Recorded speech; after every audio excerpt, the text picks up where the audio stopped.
Le procès sur l'affaire de détournement de fonds publics et l'abus de fonction orchestré entre 2022 et mi-2024 à l'hôpital général de Doulizi a connu son épilogue le 10 décembre 2024 à la cour criminelle de Brazzaville. Pour l'avocat général, les peines requises à l'encontre des accusés devraient servir d'exemple pour dissuader les potentiels fraudeurs. Il faudrait aussi une justice exemplaire. 480 millions pour 10 mois seulement. Mais ils en ont empoché plus pour des destinations qu'eux-mêmes ils connaissent. L'utilisation de ces fonds, c'est eux seuls qui connaissent. Et par mois, par paye, c'est une hémorragie de 43 800 000, ça a été dit abondamment. Je ne requiers pas la perpétuité, cependant. 20 ans.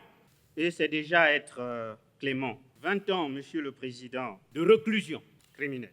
Dans l'esprit du contradictoire, la partie défenderesse a souhaité l'acquittement de ses clients. Et quand on dit 20 ans, pas d'âge à ajouter au prévenu ou à mon client. Mais c'est de réclusion que pour le ministère public, mon client aurait passé le reste de son temps ou de sa vie en prison. Je sais pertinemment, Monsieur le Président, que vous ne pouvez pas le suivre.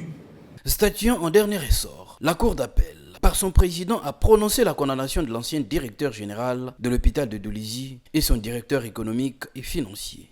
Mebanga Pompolo Maurice, coupable des faits de détournement des deniers publics et d'abus de fonction mis à sa charge, déclare en outre Balombela Makassi Ruffin, coupable des faits d'abus de fonction mis à sa charge. Les condamne à la peine de pour Mebanga Pompolo Maurice, 10 ans de réclusion criminelle et 10 millions d'amende. Pour Balombela Makassi Ruffin, 5 ans d'emprisonnement et 2 millions d'amende.